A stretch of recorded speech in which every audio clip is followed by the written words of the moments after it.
येणार येणार येणार येणार येणार यंदा शिवसेना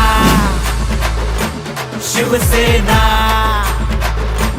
शिवसेना शिवसेना। माननीय मुख्य नेते उपमुख्यमंत्री एकनाथ शिंदे साहेबांच्या आदेशाने त्यांच्या नेतृत्वाखाली हा आढावा बैठक या ठिकाणी सुरू आहे आणि त्याच्यामध्ये सगळेच मंत्री असतात, खासदार आमदार सगळे उपस्थित असतात सगळीकडेच। पण तुमच्याबरोबर सामान्यातील सामान्य कार्यकर्त्यापर्यंत जो आहे तो पक्ष कसा पोहोचेल, त्याच्या काय भावना आहे, या सगळ्या गोष्टी जाणून घेण्यासाठी हा दौरा या ठिकाणी आयोजित केलेला आहे आणि भविष्यामध्ये पक्ष कसा वाढेल।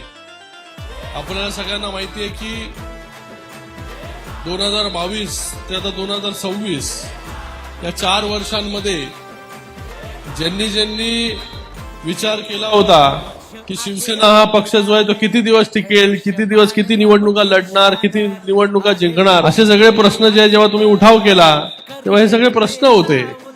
पण आज 4 वर्षांमध्ये जी आहे ही ताकद जी आहे शिवसेनेची या ठिकाणी निर्माण झाली। साहेब, इतका आनंद होतोय, एका महिन्यामध्ये दुसरा दौरा आपल्या माध्यमातून नांदेड जिल्ह्यासाठी या ठिकाणी आपण दिलात, त्याबद्दल तुमचं मनापासून कौतुक आणि स्वागत करतो।